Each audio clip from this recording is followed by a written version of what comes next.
Playoffs are a week away, but it feels like they're already here with New York hosting DC. A weather delay hasn't dampened spirits here in the least at Trinity Health Stadium in Hartford, Connecticut. As the weather, the lightning has subsided, the teams are warming up, everybody is getting ready to go, and that playoff intensity is back in the building. And we did stay dry up here in the booth. We welcome in Dan Hilton alongside Brian Jones. And yeah, it was dry for us, but the players and everybody else, you come in with the mindset, and then the rain and the delay, it does put a little bit of a wrinkle in, but it feels like everyone's back to normal. Especially with this being a de facto playoff game. I mean, these two teams it looked like Holland actually, called the foul on himself, and yeah, that was a high one, hanging in the air, and some contact from Troy Holland, an outstanding defender. Weinberg going cross-field. Benyat watching it into the bread basket. And Jacques Nissen coming over to play defense, which is crossing over pretty early. The Empire moving a little bit better this time, but that's going to be a jump ball. And Jack Williams went up early, and Jack makes it 2-1 New York. When in doubt, when you design an offense to be better than this and not rely on it, but if you're going to put up a 50-50, you've got Benyat and then you got Jack Williams, who has just come away. Save the timeout. Great chance to tire out this DC O-line even more, but you need the points. You need to win by 3 to get the home game. That's the margin of victory that New York needs to host a playoff game next weekend. A throwaway in the break for New York. Antoine Davis from Angelo Olchese. And New York gets what they want. They trusted this line. They got the turn out of the timeout. Book instead resetting to Roy, but it's those Angelo Olchese says, Brenton Tan. It couldn't get any easier for the Empire. A second straight break. And it was that first point you go back to for DC. Jacques Nissen to it. They had to work so hard, and then the break train started rolling for New York. Now Nissen. Monroe in the short game. Up over the top. And that's wrangled in by Johnny Maltz. So DC able to answer. And yeah, probably appropriately calling the travel there. Crossfield, Weinberg. But A.J. Merriman boxed him out. And then shoots for the end zone for Kevin Healy. And as much as New York had felt good about their start, DC has answered with 44 seconds. Rayfuse with 6 seconds remaining. Chartok creating some space, and Randolph will take it to the end zone, and I don't think that will reach, even if it did. And Rowan McDonald on offense. Over the years, DC did try, as you know, Brian, the experiment, but Rowan back on O and able to outrun Jeff Holm. And DC very confidently answers in the beginning of the second quarter to take their first lead of the game, 5-4. Yeah, it's a preloaded excuse. The field, they did it. I slipped. That's because, And that's a miscommunication between Fortin. Doesn't get any easier on that D for Troy Holland. Now it's a 3-on-2 break. Holland with Dean. Instead, it's Edmonds who hops in.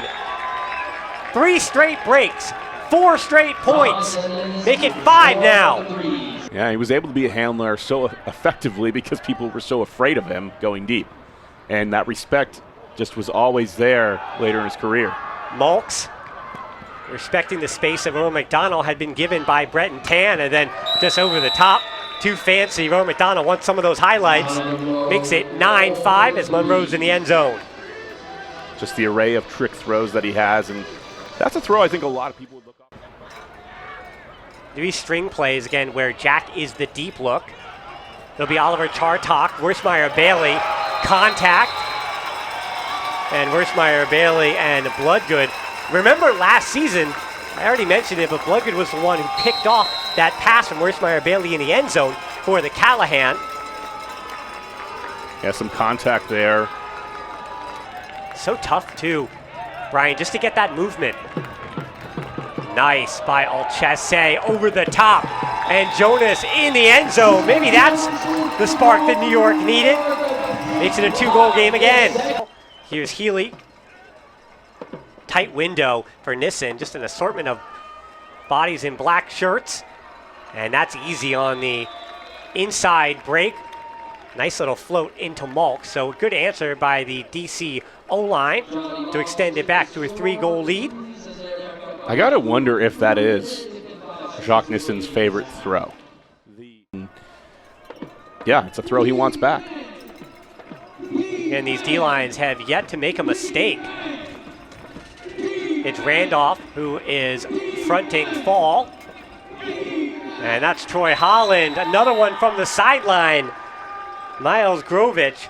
Since New York's rise to power in 2019, the Breeze have never exceeded 17 turns in their 12 meetings. They've recorded 10 or fewer 3 times against the Empire since 2021.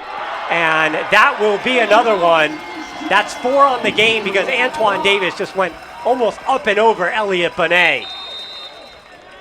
And then a quick timeout as New York is going to want to stay in striking distance. So just as I was talking about, still a lot of time though. And if you're New York, I think, BJ, you just want to score regardless and then play defense.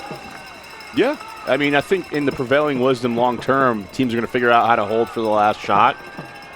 And there's 30 seconds to go. But you take the goal here if it's there, and it is. Yeah, Randolph up over the top to Royce Meyer-Bailey, who scores his 2nd of the day. And both of them have been pretty big as New York. McDonald to the sideline with a foot in against Jeff Holm. Now 14 seconds. High stall count as well. Monroe, what a grab through contact. They say no foul. This will leave Jock Nissen with 4 seconds left. Looks at the clock. Brenton Tan got a piece of it, but Andrew Roy getting it up in time. 50-50 ball. It's Jeff Wodach at the buzzer. They say goal is good.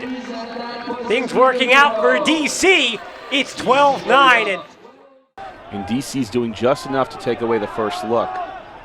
That's a bullet into the end zone from Elliot Chartok for Benyat. I mean, this is a coach's dream in a lot of ways, to coach an O-line that is so secure, doesn't want to turn this over, and can just throw these high-level throws. And that's a high-level throw from Tyler Monroe. More trickery, not just Rowan McDonald, into Johnny Maltz, the quarterback. As you saw that stat right there, 10 in the first half and 0 here in the second. And these O-lines have been much, much cleaner and almost right on cue. Instead, it'll be Rowan McDonald timing his jump perfectly against Olchese and finishing off the play to Maltz. What a great grab. Saving possession. I thought this was going to be a block. Olchese read it really nicely. And then Pittsburgh this season able to get into that category. But right now, as that was David Bloodgood, almost had a 3rd block on Randolph. Instead, could be a jailbreak for New York. Up over the top, Royce Meyer-Bailey goes up high over Holland. And they're going to continue their conversation from earlier, but Holland then say, no, I'll behave this time. But that's 3 goals for Royce Meyer-Bailey. And Monroe has also shown some fantastic close field acceleration. Wodach out for the open man. Roy makes it easy with 17 seconds remaining. How much legs do you want to save for next week? How much do you want to keep in the tank? Weinberg, this will reach the end zone, and it's above everybody. Tipped by Merriman into the hands of Ethan Fortin. So maybe that's the spark they need.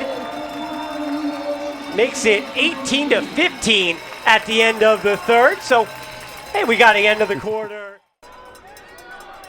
Olchese to Antoine Davis now. Sam Jonas makes the space up over the top. Matt Labar, who made the ESPN SportsCenter top. I feel like all momentum has been stopped at this point, but they knew what the gauntlet was going to be. That's why they made their schedule the way they did, as Thomas Edmonds puts his fingerprints on this game, getting the D over the fellow number 8 in Ethan Fortin. So this could really put this game out of reach for the Empire. Edmonds taps it in into Grovich. You can argue him because he touches the disc a lot.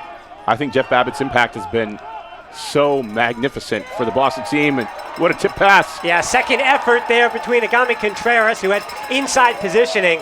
What a play there by the former Chicago Union, now New York Empire, and Axel Agami Contreras. Now, I would have loved to see the D-line potentially go out there and score that break and leave a timeout, and this is a shot. Yeah, forward immediately to Jack Williams. There's 2 there, and it's Grovich continuing to make big plays. Grovich now a goal, an assist, And a You block. put that out a little bit further, you're also putting it to the middle of the field. And putting a huck there to the middle of the field, help can come from the other side. And Miles Grovich makes a great play. And here's A.J. Merriman all alone. That huck to the sideline from Edmonds to Merriman. Edmonds, what a weapon he is. We'd be talking about him potentially as an MVP candidate on another team. As Luke Rafis goes high over Oliver Chartok. Exclamation point for DC, 21-17. And just the tides keep turning, all of these little decisions. You know, Daryl Stanley was DC coaching for a long time as Weinberg gets that D right back. So finally the D line for DC gives it over. But again, it does feel like this game is already in the books. And Randolph's going to try it, not again, but this will be Chartok to Jack. And they finally do complete that one. But yeah, these kind of wins on Lauren Boyle's resume. And she had, if there is one offense in this league that I'm not worried about trying to take 3 minutes off a clock to put a game to bed, it's this DC Breeze. And still they're willing to take shots. So yeah, this game really opening up. That's Monroe. Almost for the first time this whole season is rather healthy. And they do pretty much have all their personnel, which they did not have. And that was kind of the quote-unquote excuse there for the first matchup. This time they make it easy.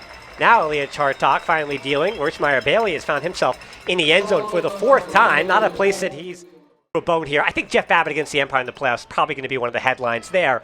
But certainly now you go on the road to Boston potentially. Do you think that changes or even helps the calculation? No, you got to go through both teams. It doesn't matter. You got to win the game at some point. It doesn't matter. That's a huge goal for DC. Yeah, with a chance for New York to host a playoff game if they won by 3. You have the bus ride comes late. You go through the lightning delay. You go down 4-1, and you win by 4. This is a dominant win by DC over New York. It doesn't feel maybe like that, but for this division, for this league, and for DC New York, this is a dominant win by a DC team that puts them in a great position in the playoffs. And this 24-20 win for the DC Breeze moves them to 10-2 on the season. New York Empire will fall to 8-4, and they will be the 3 seed. It's whether they go on the road to face DC or they go on the road to face Boston in a week's time.